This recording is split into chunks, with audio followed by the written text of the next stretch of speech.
Hello, my name is David Lappano. I'm a program staff member at the Center for Christian Studies. My name is Janet Ross, and I'm program staff at the Center for Christian Studies.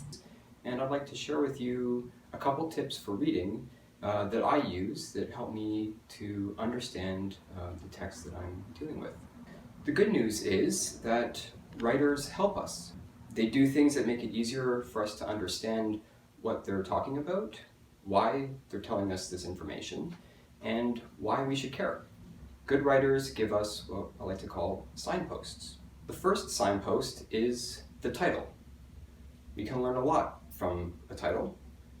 If, for example, a book is called Baking Cookies and Gender Stereotypes, we have a good idea of what that book is about and what it's not about. So it's not going to be a book about church history in Canada. That's one signpost that helps us to understand what we're reading. The second signpost is introductions and conclusions. An introduction will tell the reader more about the point of the article or the chapter. It'll give more specific detail as to what's going to come next in the article or chapter. And also, it's good to look at conclusions. With articles and book chapters, it's not like a story. You're not going to ruin anything by looking at the end, so it's okay to read both the introduction and the conclusion maybe first.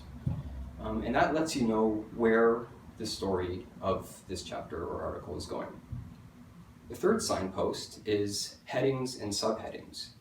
So throughout the article or the chapter, authors will give us further headings that indicate a bit more specificity about what this next little chunk of reading will be about. And that also helps us, because sometimes if we don't have enough time to maybe read the whole thing, you can just pick out the pieces that you can ascertain are really important. Fourth signpost is accents. So sometimes authors will use bold, the big dark bold letters, or italics, and that usually is an indication that what they're saying at that point is really important, so it's good to take note of those points. So with all of these signposts together, what this helps us to do is create a little file folder for us that we can put away in our back of our heads that helps us to remember some of these important pieces of information for this article or book.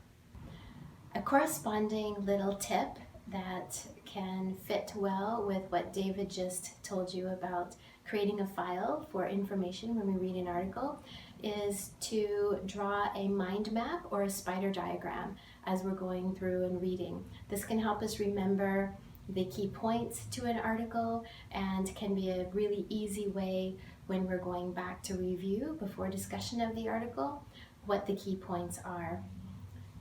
The main features of a mind map, to start with a center topic, and often that will be found in the title of the article. Key points can be drawn out at the side. This is also a form of spider diagram as well. And then if there are subtopics, they can go out this way. Using different colors can be helpful, and also using capital letters if something is more important, or if something is just a small point, a small line, and then for a main point, a major line.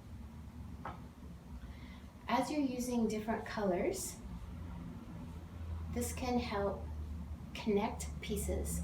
So these topics may also be related to these topics, which may be related to these topics. At the end, you have an outline of your article, and you can keep that outline with the article itself. So again, when we're getting ready to discuss it, you have the article and the map, and you can easily look it over to remind yourself of what it was you read in the article. Thanks. Thank you.